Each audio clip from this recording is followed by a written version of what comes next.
It was here in 1977. My hair looks terrible. I was supposed to get it cut today. There it is. You can't really see it now. There's a bunch of, I don't know, trailers or classrooms or something. But that was just open space to the basketball court. The Ritter gang was playing basketball that day. It was 77, sometime in the summer.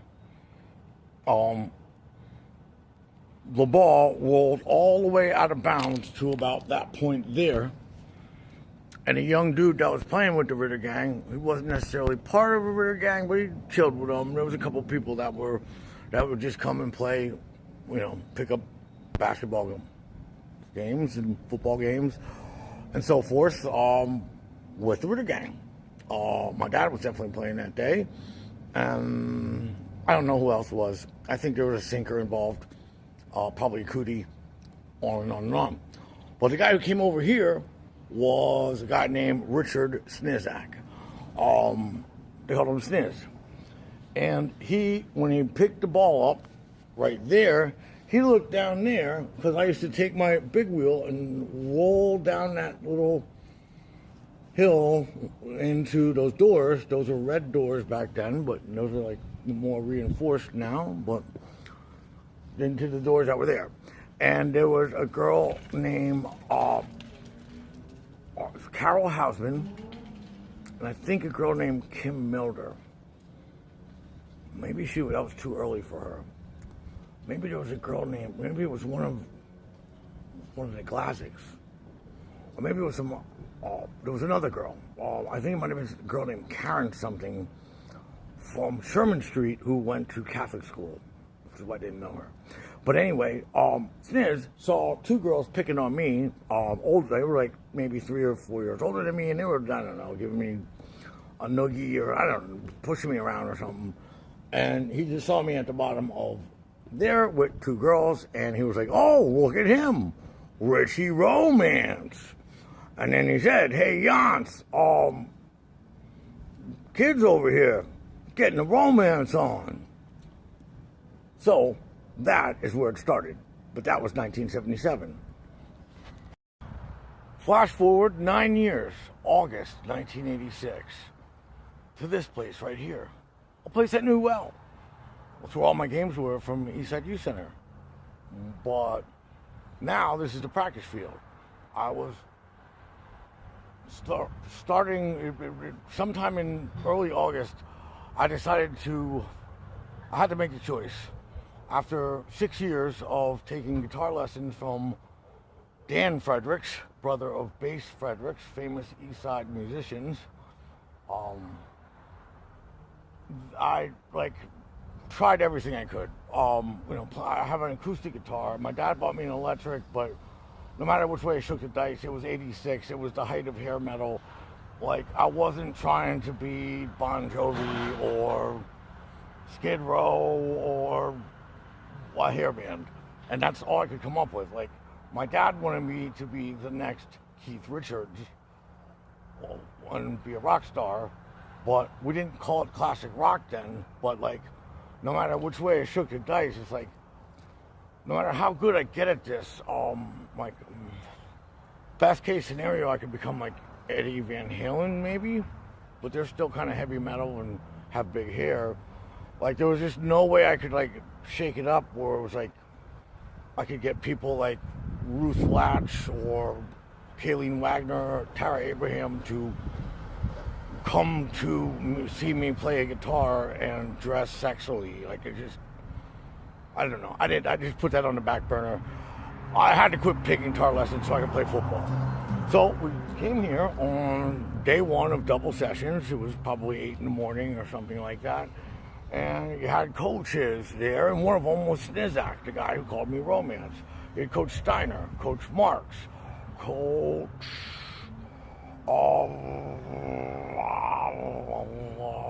Litzenberger, Coach, he was my 10th grade Themes of American Culture teacher. I forget his name.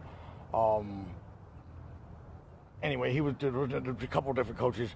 And then I had Coach Riddick was the freshman coach. So someone, I think it was, I think Snizak was going down, like he read off all the seniors. Then he went down like a roll call. We were all like, we didn't even have helmets on or like anything. It was day one. It was real hot. We went through all juniors and all of the, the JV squad. And then he got down to the freshman guys, and it's like, all right, Frack, King, Harris, they were the stars. Coons, Snyder, Sterner, March, McNally, Schneeberger, France, Romance, Richie Romance. And then like Coach Marks was like, who? France? Richie Romance? And then like the head coach Steiner was like, Richie Romance. And then so by that point,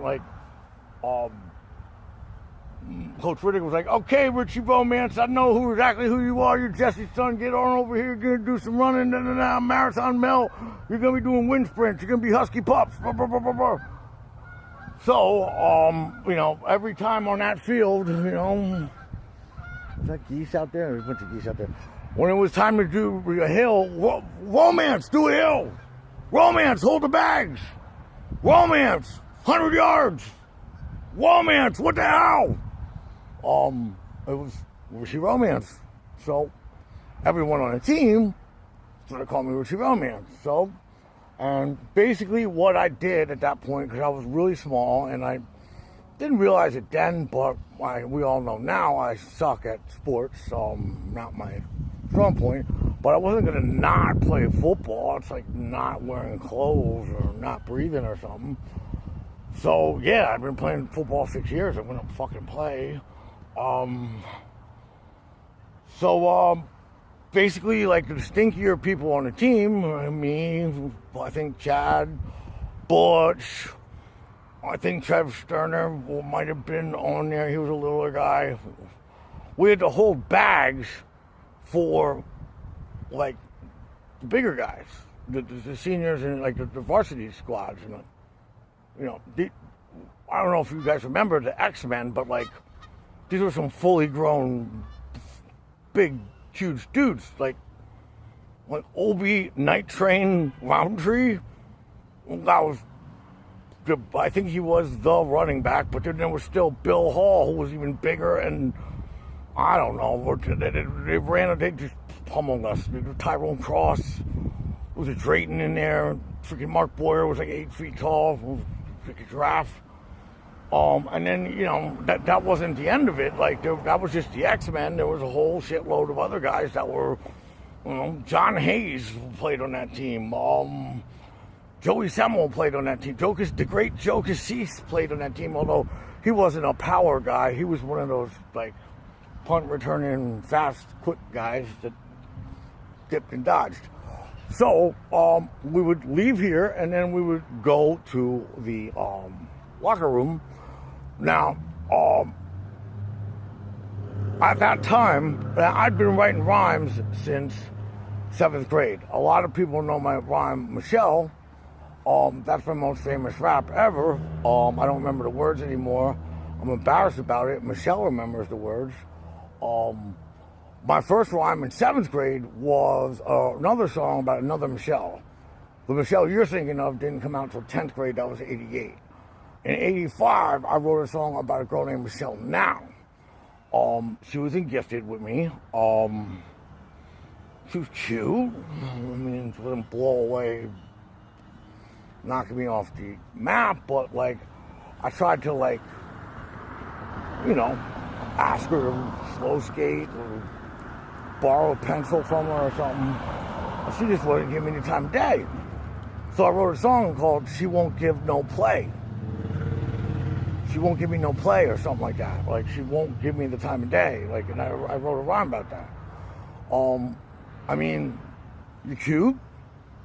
You're in Gifted with us, so that means if your name is not Dwayne, Rudy, or Richie Rowe, you're probably, I don't want to say nerd, but socially have a tough time on playgrounds and fitting in places other than a Gifted class.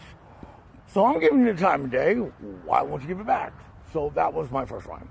And I wrote a bunch of other ones, just like ones that were like braggadocious rhymes. Like I was just learning the basic tenets of rapping because I'm good at English and words.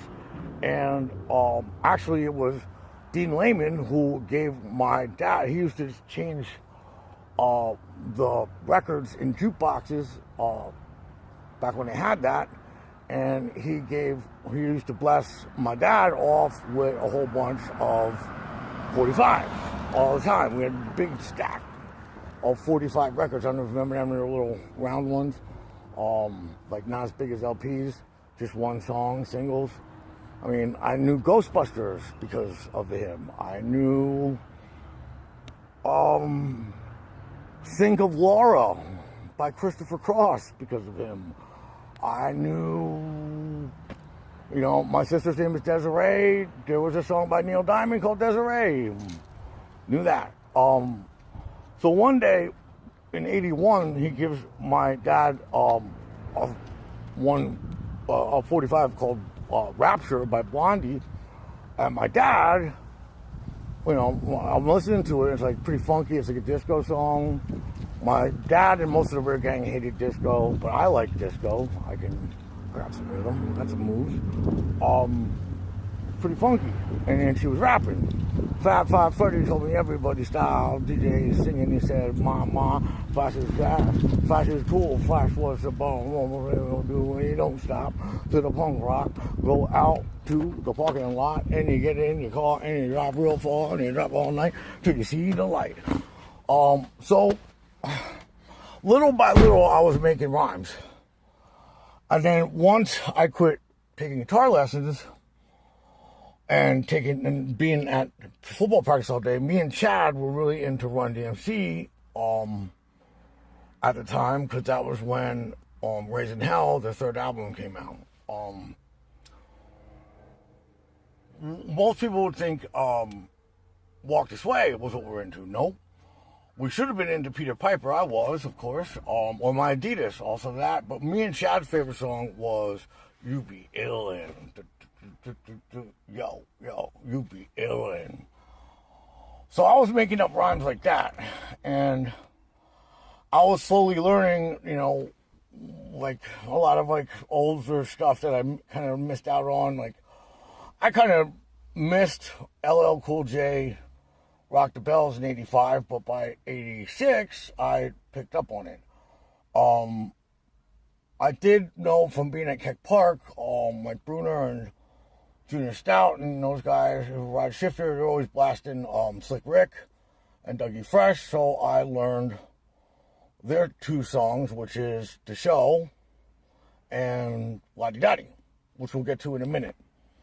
But that was just day one of Double Session. This Double Sessions begins in like the beginning of August, and it goes all the way up until school starts in the beginning of September. So presumably, I'm thinking school started, I don't know, September.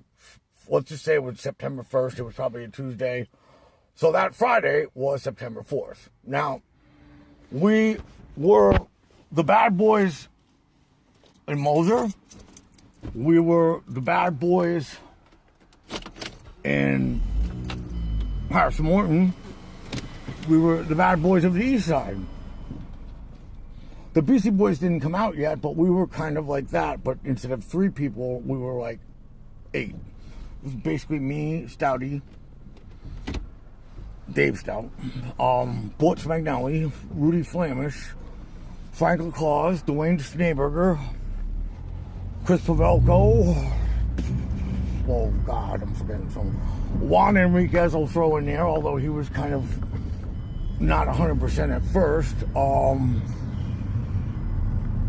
Couple stragglers here and there, but that was pretty much the original gang.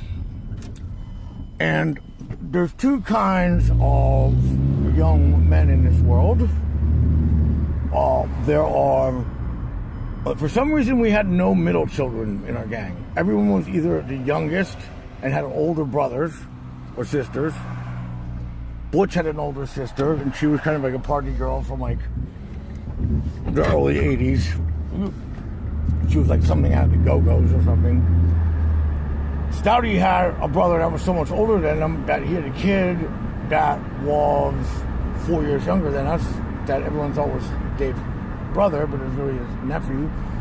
I don't know how influential he was, but definitely Dwayne and Chris Pavelko had older brothers that were like, Pavelko's brother had been at Deer real recently, like 84 or 85. He was around, and we knew in 86 that there was going to be a party that Friday, that there was a football game, and then after the football game, probably everyone was going to go to the Raz. And we wanted to go to the Raz. We're Eastside boys. We're Keck Park boys. We're Moser dudes. Well, I'm a Ritter guy, but I was a dissident of this. I was the weirdo of the clique. So somewhere in this little area of Deerf is where Dwayne and I dwelled in the morning. And we knew we had to get beer. We had just started drinking a few weeks earlier. There was one day where somehow Kelly Hayes was supposed to come with us, but she bailed. And then Juan's sister Joanne came with us instead.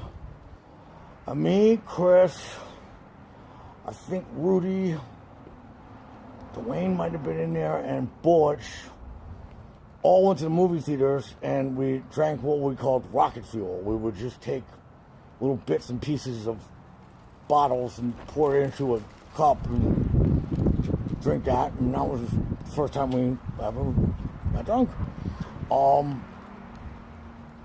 So I remember Butch was there because we went to, number one, we went to see Ferris Bueller's Day Off. That was the movie that was out at the time. This was, again, August 86. And Butch, in his normal Butch ways, grossed the whole theater out by pissing on the floor for some odd reason towards the end of the movie. At least we got to see most of the movie, but that's Butch for you. But somewhere in the morning, Dwayne was kind of the brains behind the Wheels of Steel. Stout was 6'4". He was playing varsity as a freshman. He did not play freshman football. He played varsity football. And even though, like, he was in our gang, he never, like, held that above us. He was pretty down to earth about it. Like didn't rub it in our faces that we all played freshman. Dwayne came up with the brilliant idea. And there was also a member of our gang that gets forgotten about, a guy named Adam Malozzi, who was also did a lot of brain works. One of those two, between him and Dwayne, they came up with the idea, all right, look, we got to hit everybody up, and we get $3 or $4 from everyone. So everyone chips in. Me, Rudy, Scott, Dwayne, Bush. We got like $30 altogether. Danny Miller hopped in. Well, I don't know why, and we even convinced, I think, Gloria Kovic and Lynn Bowman, like, we got some gifted girls to, like, just come along with us. We were like, yeah, man, it's going to be a party. You should come with us, yo. It's outside, but, you know, the reservoir, yeah, party, woo.